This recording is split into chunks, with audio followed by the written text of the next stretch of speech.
Hi, everyone. Welcome back to Morning Cup. I am so honored today because I have April with me. April is a storyteller and firm believer everyone has a story. She is a visibility and media specialist, and after more than 30 years as a journalist, producer, and writer, she now works with people and brands to help them tell their stories in a more authentic way. One of her favorite components of storytelling is being able to really piece things together like a puzzle and craft a compelling, emotional, and meaningful story that touches others. No matter what the business is, what the product is, what the service is, the heart of people is always what matters to April. Her passion created Light Beamers community on Facebook to give women and men too a private and safe space to have an open and honest conversation about life, business, personal growth, and spirituality. She also launched her podcast titled The Inside Story Podcast, where she takes you behind the curtain of the biggest success stories of entrepreneurs, thought leaders, and change makers, and the men and women who have walked through fire and come out on the other side brighter. Thank you so much for being here today, April. Thank you so much. I'm so excited to be with you today. I know. I'm so honored to have you. And I would love for you to kind of just dive into your journey, how you got here today and what that's looked like. Well, I would imagine like anyone that probably sits in this chair and you ask that question too, it's been a really crooked journey. It's not been something I could say, oh, this and then this and then that. But the synthesized version of it is I have always worked in the world of storytelling. So storytelling has been at the nucleus of everything that I've ever done and continues to be, at the focus of everything that I do currently. My background and how I even got started on that is, aside from having just a passion for storytelling as a kid, always loving to read stories, tell stories, write stories. That was me.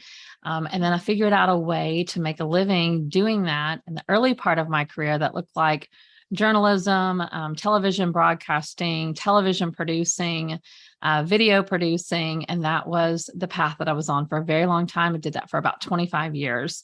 And really my job was to do what you're doing right now. It just was to sit in the interview chair and talk to people about their story and then listen for the pieces that I knew were there and start to pull them out and package them up and put them together and say, here you go, here's your story. So, and the latter part of my previous career, if you will, before starting Light Beamers was really that I got hired by companies and brands and organizations, and of course did tons of television and work as well. I got hired to do that, like go and put their story together, we call them packages, like put the package together, right?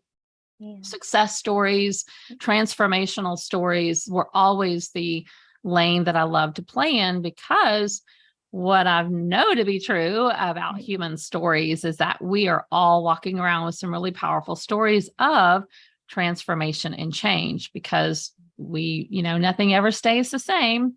And so we all have a lot of stories of transformation and change in our lives to tell. A lot of times, though, people don't realize or give credit to how powerful those stories actually can be when you share them publicly with other people. And so that really has led me into the work that I do today and forming my company, Light Beamers, and doing the work that I do, helping men and women tell their story, is no longer doing that work for them. I do sit in the interview chair and help them, but I give them the tools. I teach them about storytelling. I give them really my entire toolbox of what I've spent a career doing, teaching them how to do it for themselves. And it really empowers people to then incorporate more storytelling into their communication, into their marketing, into their business, into their social media, into building the platform of their choice, whatever it is. Maybe it's just communicating in private conversation, but they really understand how to better communicate who they are, what they do, why it matters. And that it truly does have an impact. So at Light Beamers, I have a tagline that says, when you share your story, you shine a light. And that's really what I know to be true about storytelling, is that when one person goes and shares their story publicly with someone else, it can shine a light for that person. So it is our story, but it's not really about us. It's about sharing it with other people so that they can glean the wisdom, get the inspiration, learn something from that experience that you've had. I love this. And I think it's so important when it comes to storytelling too, because people can connect. It might not be the full story, but like what you're saying, pulling the pieces where it does and shining light on those aspects and those feelings, because it's that emotion that really connects to people too. So they don't feel alone. And that's a huge part of why I love what you've created, because it really helps other people lean into knowing that they have a community, they can build a community, especially with your Facebook group as well, your podcast. I know you've helped so many people in like being authors as well. I would love for you to kind of touch on that a little bit. Yeah, as we got going, things kind of became evident of the directions that we needed to take and the things that I needed to do to help people. And so we started just with a community, right? I didn't really, to be honest with you, when I started Light Beamers, it wasn't a business. It was a passion project. It was an idea. And I didn't really know how I was going to monetize it, but I didn't have to figure that out right away. I had my video producing career. I was making a living and I was good. So this allowed me and afforded me time to sort of figure it out, which was such a blessing, honestly. I know a lot of people want to start a business and start making money right away. And I'm a big fan of that. I definitely think that's a good thing to go do. But in this case, I knew that I wanted to just start with having a community, because really that's what storytelling does for people. It helps build community. And I'm a big community person. Community is how I like to do anything in life. And so I kind of joke that community is my middle name.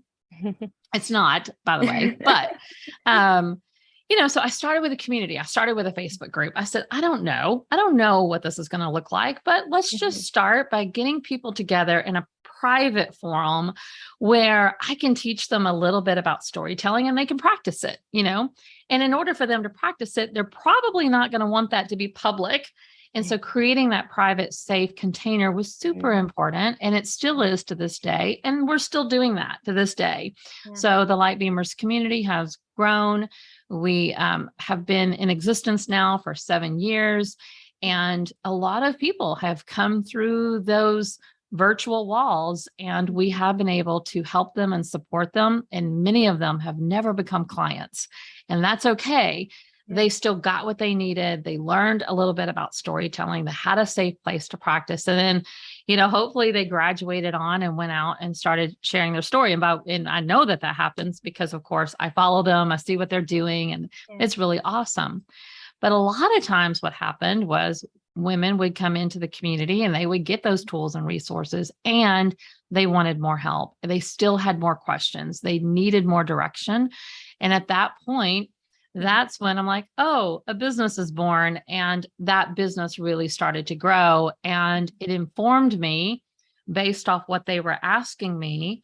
It had really informed me on the type of programming and the type of content and the type of coaching that I needed to do and what I could offer and provide. So we started out by building some courses, and we, enrolled people in courses, and we started doing some group coaching programs, started doing that. And as time went on, that has shaped up to really have a focus today on helping women share their story and gain visibility around stepping on stages and speaking and writing their story in books. And so we have moved into publishing books and helping women write their story in collaborative books and also their own personal books, as well as learning to amplify their voice through, speaking, whether that's being a guest on a podcast like this, or doing a workshop in your community, or doing something online virtually, or, getting booked to be a paid speaker. There's a lot of room that we can explore of what it looks like to be a speaker and share your story. So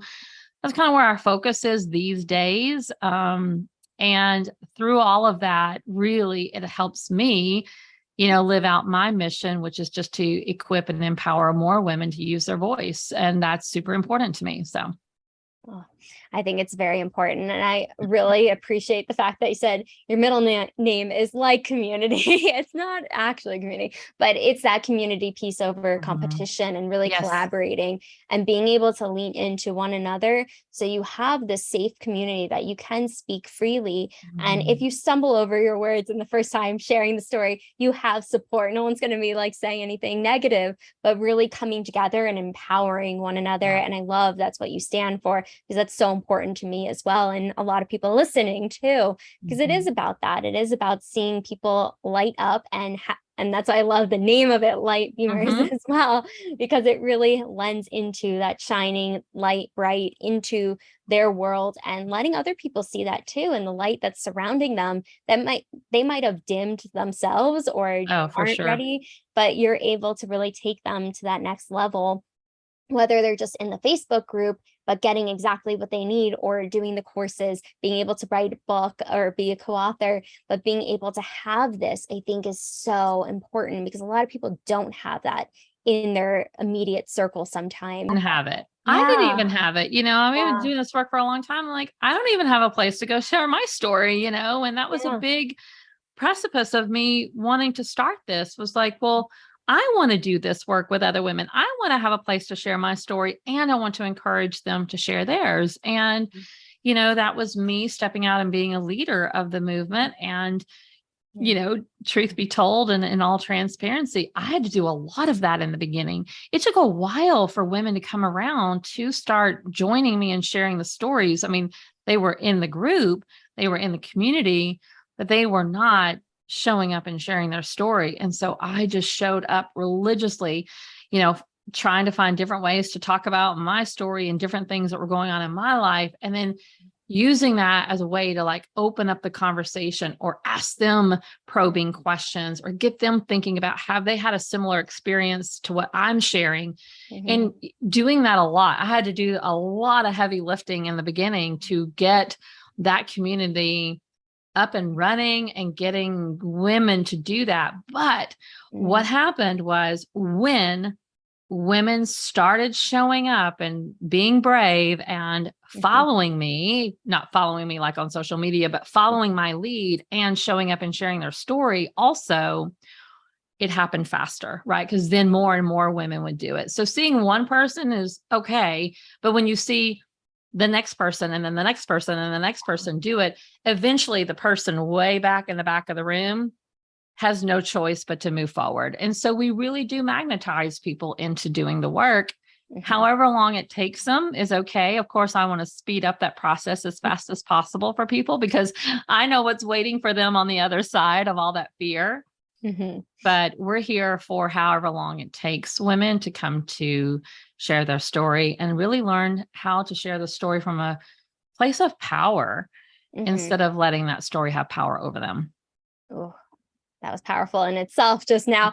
And, I love what you said too about being able to, it's almost like giving other people permission to do so when they start seeing other people step up to the plate of, this is scary, this is uncomfortable, but I'm going to be brave and I'm going to share it. And the more we share it, the less power that story has over us, and we have that power. And that's what I'm hearing from you too, of what you've created. And you're right, it is heavy lifting in the beginning. So what were some of those roadblocks that happened while you were starting to build your community? And then, I mean, I know you didn't set out to make it a business, but it ended up being a business. Yeah, it ended up being a business. I'm no longer video producing. I've retired from that career. And I do this full time now. And it's been the biggest blessing of my life. It was unexpected. It wasn't exactly what I thought it would be, but it's been better than what I could have imagined. And, that I didn't create this by myself. I mean, this was created with divine inspiration, and also just a lot of women showing up for me and showing me, what was possible. So, some roadblocks. I mean, a really funny one in the beginning was, I said I had to get in the community and start sharing my story. And, the truth told, I stumbled with that. I teach storytelling. I help other people tell their story. And I struggled sharing my story. And I realized it was wonderful, because I really can empathize with those of you out there that are like, I don't know how to can't tell my story. I get it. I really do get it. Mhm. And the truth of it is I had spent my entire career holding the mic up for other people, Yeah. So I never had sat in my own interview chair and asked myself these questions to pull out my story so that I could share my story and do that in a way that was prolific and profound, right? Yeah. So in the beginning, it was messy. It was certainly messy. I just had to practice what I knew I was doing with other people and kind of like turn the wand on me and practice it. Mhm. And it informed me greatly about how to improve my own technique to help other people. So that was a stumbling block and a really beautiful learning experience at the same time. The other thing that I stumbled over was just the time that it took, like Mhm. I think we get sold a bill of goods in this world today that just like get a website, start a social media account, and you can make $1 million by tomorrow. And that just doesn't happen. You Mhm. have to be patient. You have to be consistent. This would have never worked if I had not been showing up literally online pretty much every day for the most part for the Mhm. last 7 years. I mean, that's what it's taken. And I'm still like, there's still so much roadway in front of me. Like, there's so much room for growth in my own journey. Like, I'm not there yet. You know what I'm saying? So, understanding that I just had to be patient. I Mhm. had to continue to listen to my intuitive divine guidance and just like not get distracted by a lot of shiny objects that are out there. And I have fallen prey to that, but try to get back on course as quickly as possible, but Mhm. staying consistent. I mean, patience and consistency are Mhm. not to be underrated. And we should talk about this more because I think that people want to go build businesses and have an impact and make a lot of money. And all those things are great. I want to do all that too. Uh, and we have to understand that we can't give up on ourselves. You can't give up on your dream and your vision just because it doesn't happen in the first 3 weeks or the first 3 months or heck, even the first 3 years. Mhm. I was just starting to get traction by year 3. I mean, just starting, Yeah. and so had I given up after a year, you and I would not be sitting here today, and Yeah. more importantly, the number of people that I've been able to serve and help would be greatly less. And so patience and consistency were something that I really had to lean into, and I still lean into it. And I preach it now because it's a stumbling block for a lot of people. It's a Mhm. huge stumbling block for a lot of people. And I wouldn't say that I stumbled over it, but it definitely was frustrating at times. Like, when? Oh, come on, I'm ready already, right? Yes. But I know that I can sit here today 7 years later and with a pretty healthy business that I'm super proud of and having great impact in the world, and I'm aware of that. I know that none of that is lost on me, and I'm grateful for all of it. But it's not about me. It is really about women coming to do this work with me, because it doesn't work unless someone comes in and says, yes, I'm ready to share my story. I just had to be patient and consistent with my message. Mm. Those are two very important aspects of business and of life. Yes. But, It applies to everything, right? I mean, I'm super guilty. And when I first started my business, just a quick story, it was like, okay, in 6 months, I'll be making 6 figures. I'll be good. Like, I'll move to the city I wanted to. None of that No, happened. exactly. I mean, it was like 4 years later that I was able to move, Yep. but it's so true with that patience and consistency because it's showing up and people are watching too of like, okay, is this like when I've seen it and talked to other clients as well of, I haven't seen this, or the person showing up every single day or every week, day in, day out, and doing the due diligence of being able to move their business forward. And I love that you really were so transparent of it wasn't until year 3 that things were starting to pick up because it does take time. But if you stay with it and you believe in it and you're aligned with it, because that's something that you're so passionate about and you can see it as you speak about it. But I think that's the difference too. We could be doing something that maybe isn't right for us and we're putting in this time and energy, but when that heart is aligned in the mind, and being able to know you are making a difference and how many people you've personally helped. And like what you were saying, it's not about you, it's about them, but it's what you're bringing to the table of really allowing other people to share their stories, feel confident Mhm. in sharing their stories.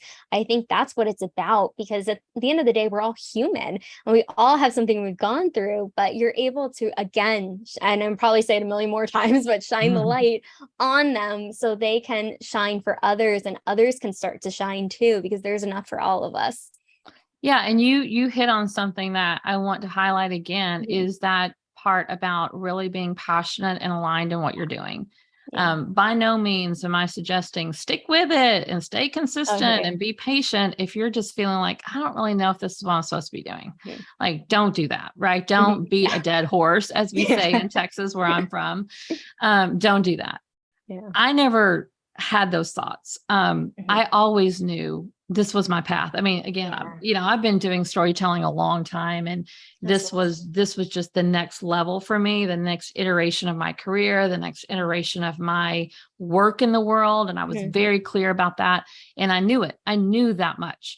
And I had strong conviction, Mm. and that helped for sure.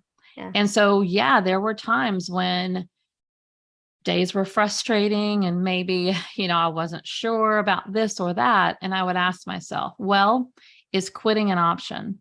And the answer was always no. Well, no, no, no, because not doing this work is not an option for me. Yeah. Maybe I have to tweak some things here and there, and I'm willing to look at that. I got some great coaching myself, and I still do. I hire coaches all the time. And the more I grow, the more expensive my coaches get. I don't know what that is, but It's true. I'm willing to invest in looking at the shadows that I'm not able to see. I'm willing to invest to look at the trees that I can't see through my own forest. And there's plenty of that in what I'm doing. But at the end of the day, I always knew I was in the right forest. I always knew that I was doing the right thing, that I was on the right path, and that quitting was not an option. So that did help me stay patient and consistent. Mhm. I have an exercise that I like to give people, Mm. and Mhm. I'll share it because I Yeah. think it's really relevant to what I'm saying. Is I talk about this as like a flashlight. So of course I have Mm. all these light analogies, but to me, this is how I think of it. And this is how I literally get up every day out of bed and like, well, I got to get up, I got to get up and get going because this is what we're doing today. And if you think about a flashlight, I Mhm. wish I had one, I'm just going to use my arm. Here's a flashlight, but the bottom of the flashlight is the shaft, and the top part, right, is the light that shines out. Well, at the bottom of the shaft is where you will insert the batteries. And Mhm. then you have the shaft, and then you have the light. Mhm. Well, I call this the flashlight exercise. You need to build your flashlight in order to really do the things of staying consistent and being patient. You need to understand what is your flashlight, and you need to build your flashlight.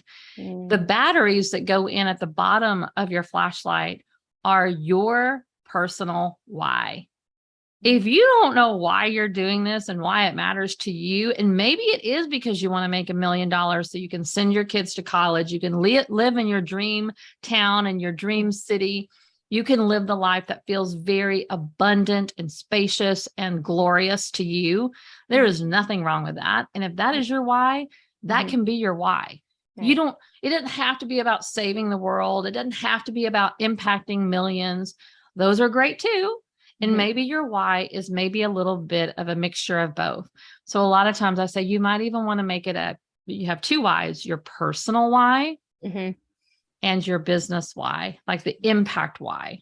Mhm. And so build your why, know your why. Those are your batteries. So if you have a flashlight that takes two AA batteries, one battery is that personal why, and the other battery is your business why or your mission why, or whatever that is. Mhm. When you go up the shaft of that flashlight, really, once you have your why in place, the shaft is really two things. It's your how and your what. So the what is like, well, what do you want people to know? Like, what's your message, right? What do you want to try to help them with? And Mhm. then how are you going to do it? Are you going to build a product? Are you going to offer services? What are those services? In the beginning, all I knew was a community. I don't know how, other than I can build a community. That's all I knew. My how has changed and grown as that energy kept coming from that battery source, right? I was able to build more of the how, but in the beginning, I knew the how was going to be a community. And I knew that what was like, get other women to share their story and empower them to go do it without me having to put it together for them. That's all I knew. Yeah. And then once you have those things in place, guess what? Your light can shine, right? Yes. And the light that is shining out is a very important piece, which is the who. And I always say the number one rule of storytelling is know who is your audience. Who are you talking to?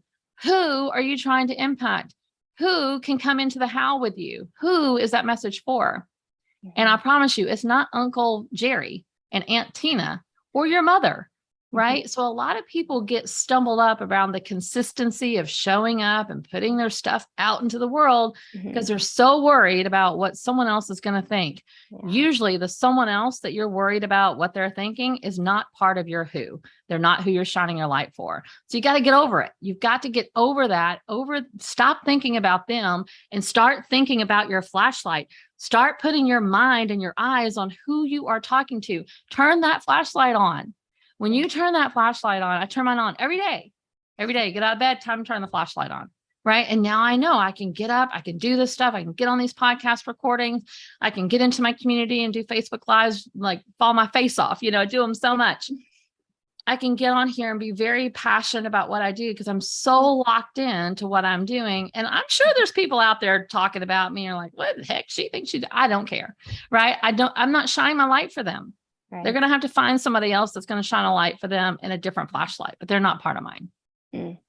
What an amazing example of just really like the personal and the business and like being able to really build it from the ground up, essentially. And that's what the flashlight does. It doesn't have to be overwhelming, but I love how you put it with just the simplest things of, okay, it's going to be community, because a lot of people are like, okay, what do I need to do to get there? There's so many like the wheels are turning like crazy. But when we keep it simplified of what is the mission, what is the goal at the end of the time, like we always don't know that because the path shifts very quickly sometimes. And just like even for Light Beamers and originally how it started and how it's grown, and just even your previous career too, of all the things that you have accomplished, you didn't know what was going to happen because we're not, I don't know, psychic. I don't have the crystal ball. Yeah. That would be wonderful. I know some, but being able to know, okay, this is what I want to do. I don't know what that looks like, but building the community that you have built is really just going a testament to keeping it simple. This is what I want to do. And then each step you grow a little bit more. Investing in yourself each time, getting coaches, being able to have people helping you along that journey, because we don't do it alone. But I know so many people have invested in your what you do as well. But I would love for you to share maybe one or two client success stories with us if you had to choose. I know you have a lot. Gosh, I do have a lot, which is really just kind of thinking about that for a second. Like I do have a lot of success stories, and it's wonderful that I could just I could tell you Toni's story. I could tell you Debbie's story. I could tell you, let me think of something, Sandra's story. I could tell you so many women's stories that I can think of. I'm going to start with Toni. She's just coming to mind right now. She was somebody, and this was very early on and, like many years ago. Toni is a police officer, female police officer from New Jersey. She's been in the police officer field. She's actually climbed the ranks and made sergeant, first female sergeant in her unit in New Jersey. And she's been a police officer, I believe, for almost 25 years now. And in the beginning, when I first met Toni, she was very scared to share her story, be public and visible online, using social media, getting on video. She was very scared of all of those things because she's a police officer. And that's really not what police officers are out there doing. If you think about it, if you look at your own, community, you may know a police officer, and I will gather to bet that police officer is not on social media and not sharing their story.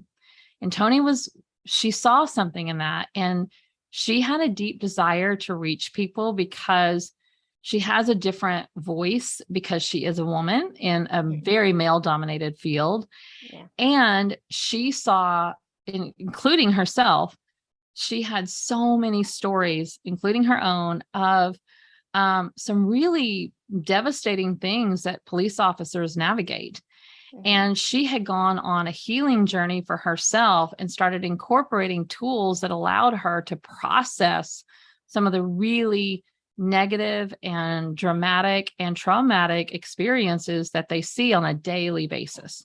And what happens is she started talking about statistically what happens with police officers when trauma goes undiagnosed and untreated, because every single day police officers are encountering and suffering from trauma.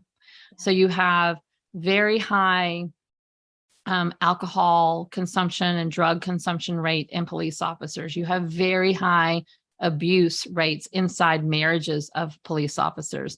You have very high unhealthy statistics in terms of police officers gaining a lot of weight and not being healthy, smoking. I mean, all kinds of stuff like that.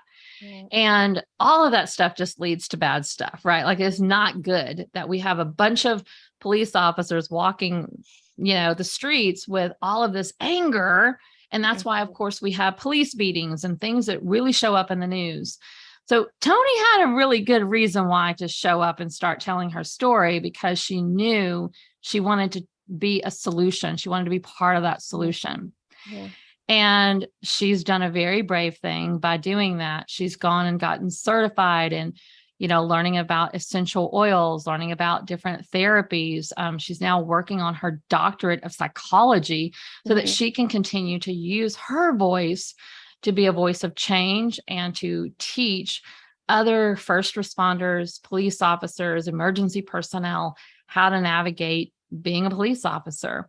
And so she has been the first to create one of her department in New Jersey was the first to install, what does she call it?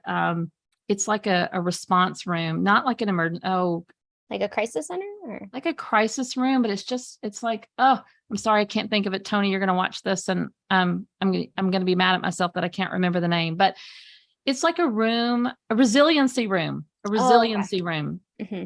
So she went to her chief of police and said, we need to have a place for officers to go to decompress after an incident happens. Yeah. Previously, what had to happen was when an incident happened, like let's say an officer was involved in a police shooting, there's all kinds of stuff that has to happen. They have to go into this office, and everybody in the department can see that officer go into that office. She knew that was that most officers are not going to raise their hand and say, hey, I need to talk this out with somebody. I need a moment. I need to catch my breath. I'd like to talk to a counselor, because what I just saw, I can't process.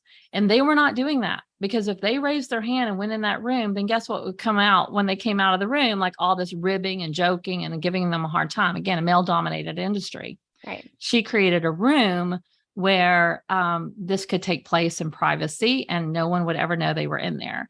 This went on to be recognized by the state attorney general of New Jersey, and she's off to the races. And I just think of Toni's story and think about how many lives she is changing because she was brave to start sharing her story first. And she got visible online, using social media, using all the digital tools that we have to do it. I mean, it's amazing. Talk about shining her light and having her flashlight in place. It's about the change makers. And, being a former therapist in psychology, I think it's so important that people are able to talk about things they've experienced, especially in a safe place. But her story, how much it is impacting people, especially in the field, in police field, I guess, I don't know. Yeah, in the industry, I know.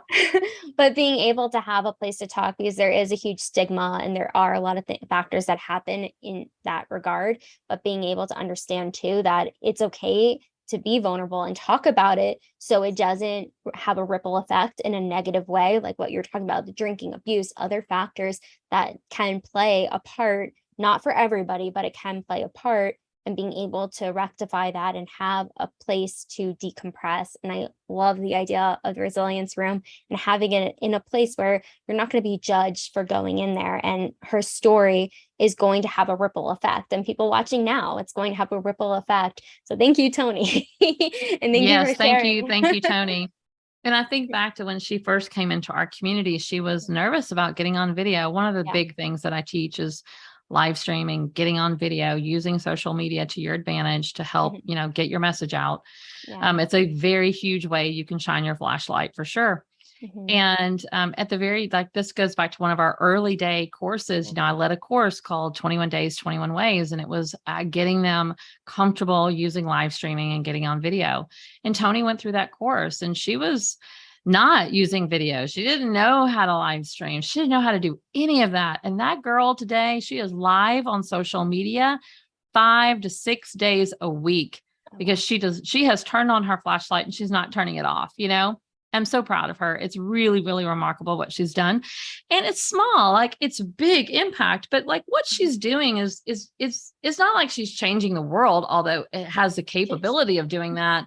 But she understood, like, I just got to start with my department, and she understood that. And so it's grown to like other departments in New Jersey, and now other states are starting to look at that resiliency room and modeling it and things like that. It is growing, but she didn't have to have massive success, or she wasn't even trying to make money from this. I mean, she has her career as a police officer. She is starting to monetize some of that now, which is good, but it just started small, and it can stay small. It doesn't ever have to be something that you grow to be this giant thing. Not everybody desires that, and that's okay. But just knowing that, just really understanding your story can make an impact, even if it's with one other person, is enough, right? It's enough. Oh, absolutely. I'm getting chills. I feel it's so important to be able to share the stories, but also it goes back to even impacting just one person, because that's one more person that you've impacted that can see their potential, see that they're not alone, see that there is room for growth, and you can change any path you're on. It doesn't have to stay stagnant or where you're at. There is always an opportunity. It doesn't matter if it's one person or the world or anything in between. That's right. That's right. Yeah. And I'm thinking of another one I'll share really quick, a story of Becky. So I know you're familiar with our book, Elevate Your Voice, because you had one of our other authors on your show, Stephanie Talia. And so we wrote a collaborative book this past year, and that's part of the, one of the programs that I offered. And the idea of the collaborative book was getting women together to write their story in one chapter. And so collectively we would build a book together, and that's what we did. And we had 14 women in that first book, 13 plus me. And one of them was Becky. And Becky was someone who I'd already been working with, already was a client of mine. And she had told me on multiple occasions, I just really have a desire of writing a book one day. I really want to write a book one day. And how many people out there have had that same thought? Like, oh, it'd be so cool to write a book one day. Like, I want to write a book one day. And that's about as far as it goes, because then the next thought is, but I don't know how.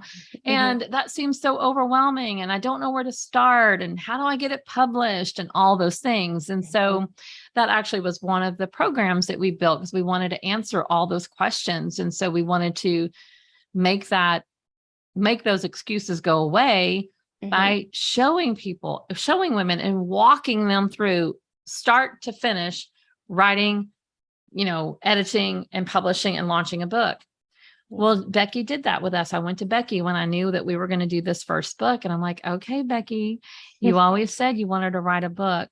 What if you share your story in this book? And she did. She said yes to that. And she has a really amazing story that she didn't really know what to do with when I first met her. She, at the time, I want to say she was around 60 years old, 61, and she had been married for over 40 years. And in the span of just a year or two, very short amount of time, her husband left her after 41 years of marriage. Wow. Her mother and father died I think her mother and father died. Parents lost both parents. And she lost her job. She works in ministry, and she worked for a church, and she was doing really great work. And then things got restructured at church and she had to lose that title and go into a different job at the church, but she was tied to all of those identities. Well, who am I? Her children grew up and left the house. She was an empty nester. So she started asking these questions. Who am I if I'm not a daughter? Suddenly she was an orphan. That's how she described it, because her parents were dead. Who am I if I'm not a wife? My husband left me. I'm no longer married. Who am I if I'm not a mom? My children are grown. They don't need me anymore. They're having their own families. Who am I if I'm not this director of such and such at this church? Who am I? And as she describes it, she had this full-blown identity crisis. And the thing that's so relatable about Becky's story is that we don't have to be 60. Like sometimes that happens in our 20s. I know when in the very beginning of my career, I was a television journalist, and I made a decision after about 5 or 6 years of being in that industry that I was going to leave that work because it was not me shining a light. And I struggled with well, who am I if I'm not a journalist? Who am I if I'm not on television? Which, now I look back on that, like, it's so ridiculous, but that's what I thought. I really didn't know, well, who am I if I'm not these things that other people say that I am, that I'm not this title or pronoun, right? So I was so relatable, and she didn't know what to do with that story. And I was like, Becky, this is a place for you to share that story. And so that's the story she wrote in Elevate Your Voice. And it was all about how she went through this massive transformation and now where she is today, which is absolutely in a completely different place. She went on quite an adventure for being in her 60s and doing some really remarkable things. And now, as a result, we published that book. She wrote her 1 chapter. She got a taste of what it was like to be an author, and she is fulfilling her dream. She currently is writing her book, her solo author book that will be published at the end of this year. And that is because she said yes to her story. I love it. It's so inspiring when people just actually take action and believe in themselves of what they're doing, and regardless of outside factors or feeling like their story doesn't matter, when in reality it absolutely does. And it's so relatable. So many people can relate to both stories. Yes. Both of them, both incredible women that you've encountered and have been a part of Elevate Your Voice, and now making that such an impact in their world, but also everyone around them too. I love that. And I would love to know, if looking back at your journey as an entrepreneur, what are maybe 2 or 3 things you wish you would have known that you know now? I get asked this question a lot. My answer is always the same, is I wish I would have hired help sooner. I have a team that helps me. And I started hiring virtual assistants who soon became more than virtual assistants to me, and they're full-time with me now. But I remember the first virtual assistant that I brought on, Diane, who's still with me today. When she arrived, and I finally said yes to investing in my business that way. And I was so scared to do it because I thought, it's such a hot mess over here. Like, everything in my business is in my head. I didn't have systems and processes in place. I didn't have things documented. I was flying by the seat of my pants every single day and just getting it out there. I mean, I literally was creating content in real time and pushing it live, which is not something I advise, but that's what I was doing. And really getting someone in the business with me that could help start to do those things helped me ground down more into what I'm doing. And I'm able to be a much better content producer now, and definitely much better at helping my clients because I'm not so scatterbrained. I'm not just like crazy all the time because I have help. So I know this feels very counterintuitive to young business owners when they're just starting out. Maybe they're hanging on to a full-time job while they're trying to build their dreams and build their new business. You have to start before you're ready. And I definitely did not feel like I could afford hiring help. But the minute I hired help, more business came in because I had capacity, and it definitely paid for itself right away. So much so that I quickly hired more and then eventually made them full-time in my business. So I would definitely I know if there's people that just feel like they're wearing all the hats and doing all the things and they feel like they're drowning, get help.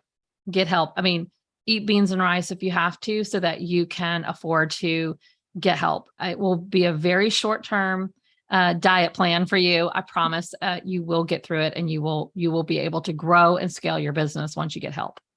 Oh, so well said. I think a lot of people have the fear of getting help because it's their baby and Yes, they they're can't like, let I can, go. yeah. But being able to let go, I think, is really important. I know I struggled with that when I first started years ago, of just getting help, because it's hard. It's hard to delegate, but when we Yeah. do, the results show for themselves as long as we're aligned. And it's just being able to hire help really helps grow the business.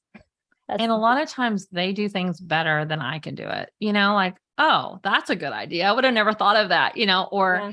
and now like I have one of my assistants, Christine, she does helps me with a lot of my communication. She writes a lot of copy for us. And there are times when I'm like, did I write that or Christine? Like, I don't even know. Like, it's so good. And so it's really amazing. If you give someone else an opportunity to shine, they'll blow you away. They really will. I believe that wholeheartedly. But I've been so enjoying this conversation, April, but we're going to jump into the rapid fire questions if you're ready for Okay. them. Okay. The first question is, who is your hero? Well, there's so many ways I could answer this. Do you want me to answer it from like a business standpoint, or personal standpoint? I'm going to leave it up to you. Okay. Um, well, this is probably so what everyone says, or a lot of people would say, but my hero for me personally, and I'm someone that I give a lot of credit to for giving me the gumption to do a lot of things that I've done and be so pro women the way that I am, and to be independent and to be a free thinker, is my mom. My mom, I was just raised by a wonderful outside the box thinker, did not conform to a lot of rules. She did not subscribe to what society said she needed to be or who she was. And she really kind of beats her own drum in a lot of ways. And sometimes as a child, when you have a mom that kind of beats to their own drum, it can be, I don't know, not what you want it to be. But somehow I always saw through that, and I saw someone, and she always would tell me, like, you can be whatever you want to be. And, you don't have to conform to rules either. And if I was struggling with a question about something, she never gave me the answer. She challenged me to be a free thinker. And she would say, well, what do you think? Yeah. And these are things that I now find myself doing with my own children. They'll ask me and I'm like, well, what do you think? Instead of me just feeding the answers to them. And that has served me really, really well. And I'm very, very grateful that I had her as a role model growing up. Well, she sounds like a phenomenal woman and raised one as well. And what motivates you to work smarter? Well, I don't want to work hard. I love it. I mean, I kind of want to have it all and not have to be a slave to my computer. And so that motivates me greatly to work smarter, not harder, and to be very efficient. And so again, going back to my team example, we now have operating procedures in place. We now have SOPs. We now have systems and processes, and I have freedom. I can go take my kids to get ice cream in the middle of the day, or I can go have lunch with a girlfriend. And those are important things, because I think to be an entrepreneur and own your own business, most of the reasons why most of us do this is because we greatly desire freedom, and freedom is my top core value. I live by desiring freedom in every aspect of my life. And I want freedom to go and enjoy other things that I love doing. Like, I love spending time with other people. I want to go visit my mom. I want to explore and travel. And I don't want to do that if I'm having to work all the time. I can't do that if I'm having to work all the time. So that motivates me definitely to work smarter, and I like hire those coaches so that I can see where I can work smarter, because I can't always figure it out by myself. That is true. I love how you put it. And what if you were to be a superhero, what would be your power or powers? If I were to be a superhero, what would be my power? Oh gosh, that's like really good. I don't know if there is a superhero that has this power. So let's make one up. But I would love to just be able to heal people's hearts. So I would love to be like, point my laser and like zap it inside and just like get that part that needs to be sutured so that that person can go then do their work in the world. That's, I think a lot of times trauma, well, I don't think, I know I've interviewed so many people. I've heard so many stories.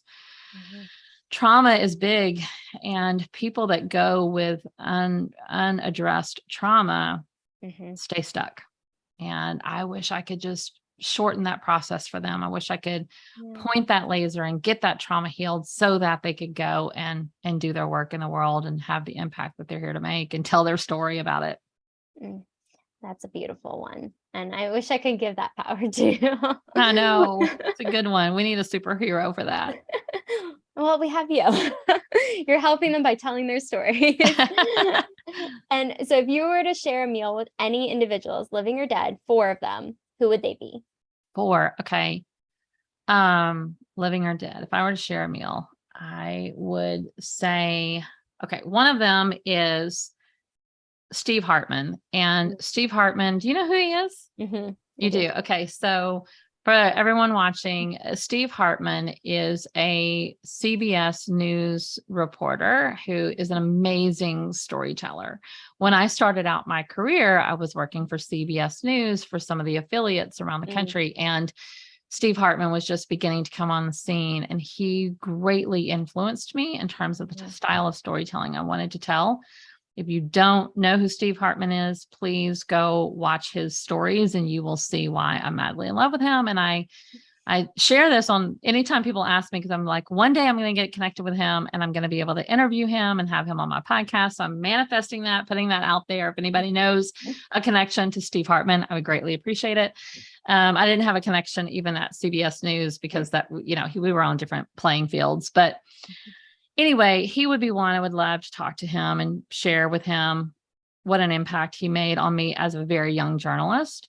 I would say Oprah would be another one. She had a huge influence on me also during that time period because of how I saw her interview people and get people's story. I mean, she's master at what she does and get people's story out of them, as well as telling her own story. I felt Oprah was a really great role model of sharing her own story along the way.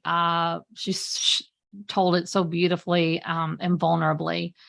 I greatly admire that. And obviously what she's done for women has just been transformational in the work that she does in the world, and being a minority doing it. I'm just, all of it's so good. Another one would be Jesus, somebody who's not with us anymore. Because let me tell you, I have so many questions for Jesus. Like, there are just a lot of things that don't make sense to me that I want the answers to, and I'd like to have them. And a 4th one, I'm going to say my grandmother, one of my grandmothers, she was, somebody that I just love and adored, and I'd love to have another conversation with her. What a powerful table of just really inspiring individuals that can really just lend just more insight, but being able to ask them the questions, and people that are so dear to your heart too, it sounds like, as well. Thank you for sharing those. Yeah, those are good questions. Those are fun. What is the most daring thing you've ever done? I'm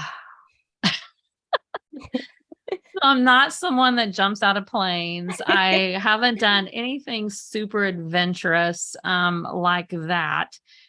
I have signed up for some crazy stuff.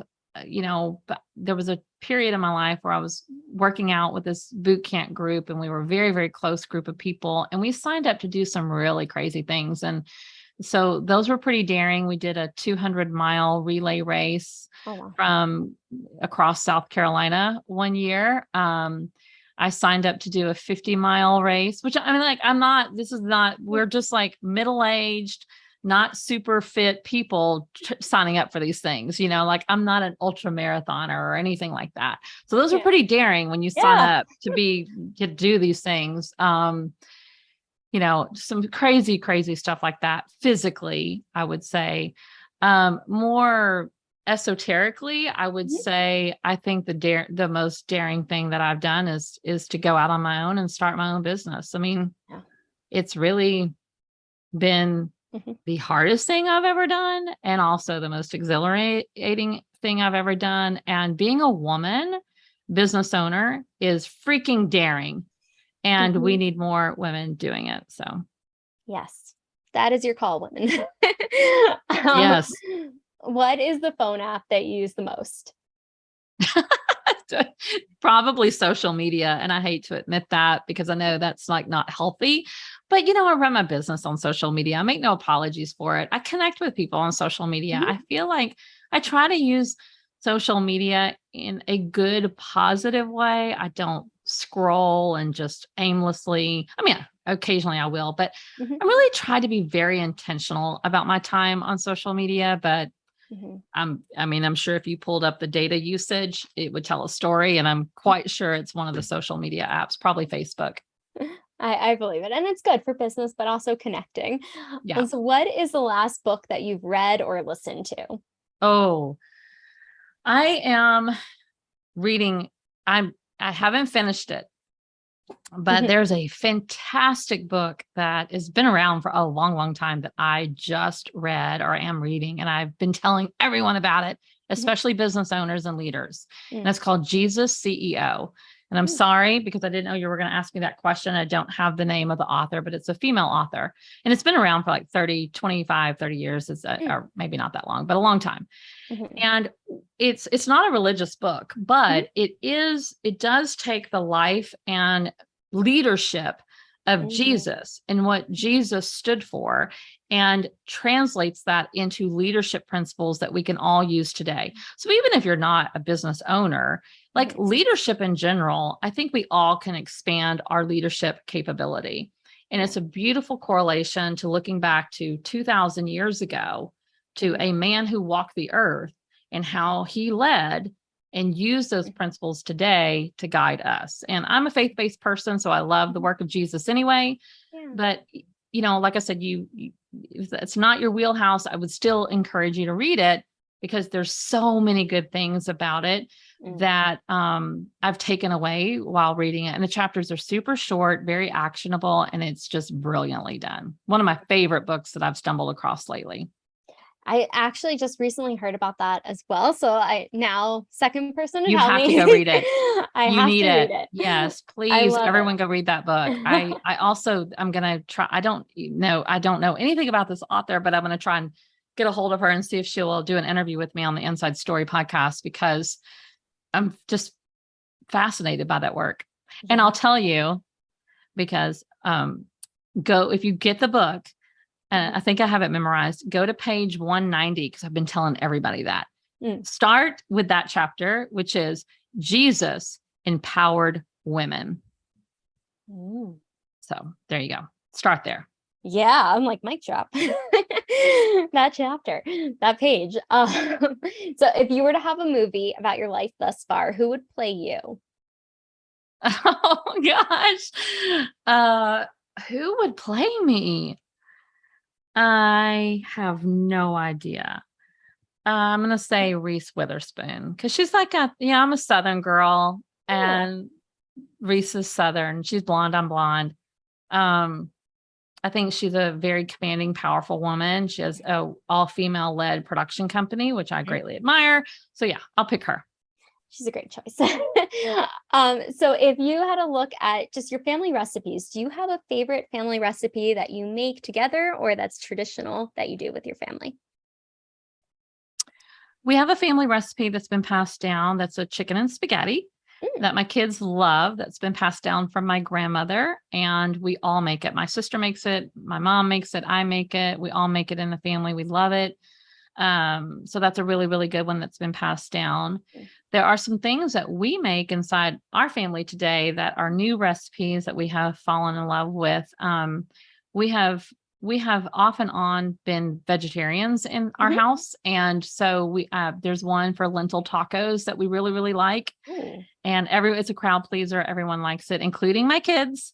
And that, that can be tough cookies to crack sometimes, but lentil tacos is one. We have another favorite meal that we make together that is we just poke bowls, just like some tuna poke bowls, and everyone loves those. So those are a few that we love to make over and over again. Ooh, the lentil tacos. That sounds really I'll good. send you the recipe. Yes, please. I am vegetarian They're too. really good. Are you vegetarian? Mhm. Oh, you would love them.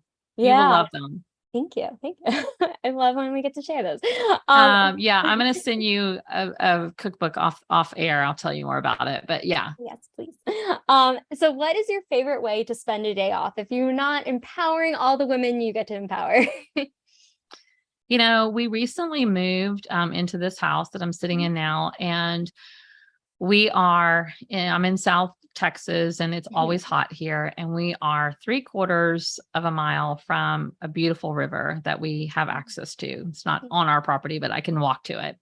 And so a perfect day for us now is just enjoying this property that we purchased and walking down the street, hopping on the river, floating, getting in the water, swimming, sitting in the sunshine. I love to be out in the sun. I love to just, get that good vitamin D and do nothing, like talk, have friends over, hang out. Like hospitality is in my love language, and I love to just have people over and share what we have. And so that's my favorite thing. Oh, it sounds beautiful. The sun does wonders. And so what's something an outsider wouldn't know about your industry? Oh, well, I'm going to go back to, because I don't know that what I do now is part of any industry. I think it's like, I don't know. I don't know what category I fall under, but I guess coaching industry, which I don't really identify with. I think a lot of people see me as a story coach, and I am that, but I just don't identify myself as being in the coaching industry, even though I do know that's what I'm doing.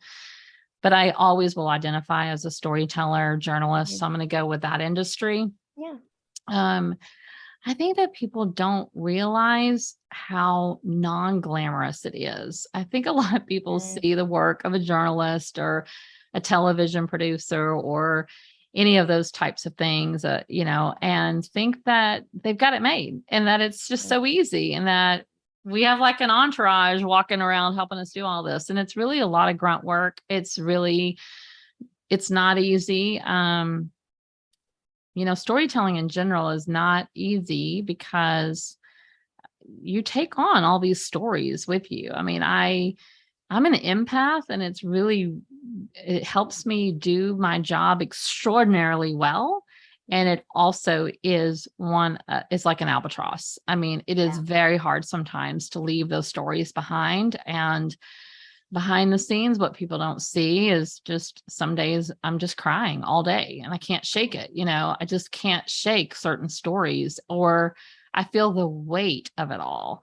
And I feel like I can't breathe, so there's a lot of that goes on. And I think people think it's just glamorous and easy and fun. And there's a lot of heaviness behind it all. And, I've had to get good help over the years to figure out how to release some of those emotions, and just how to navigate those waters. So I think that's probably something that people would maybe not think most, wouldn't be at the forefront of what they would think about when they think about this industry. No, I think that sheds a lot of light on that as well, because I do think people don't realize the impact of a story.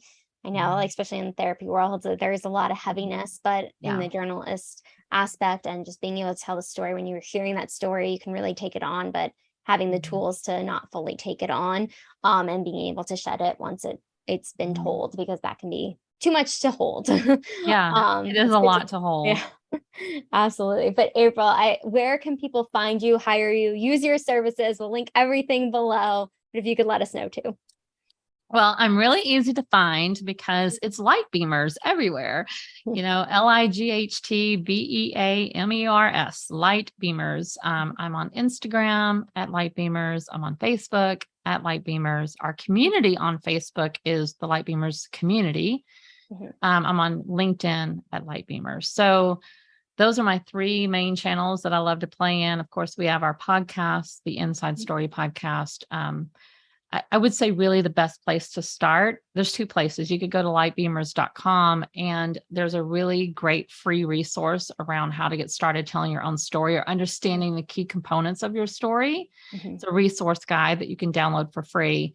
And then get into our community, get into the Light Beamers community, come hang out with us for free, try some of our story prompts, practice your storytelling skills, and then just see where that might take you. Oh, I love it. Well, thank you so much, April, for just being so vulnerable, transparent, all the amazing stories that you shared with us today. It's no wonder you're a storyteller, but thank you for your time and your energy today. I know I so appreciate it. I'm sure everyone listening does as well. Thank you for having me. It's been so fun. Absolutely. Thank you for coming on, and make sure to like, subscribe, comment below. What was the biggest takeaway from April today? I'm sure she would love to see that comment, and I'm sure she would love to have you in her community as well, because more the merrier. And we will see you on the next video.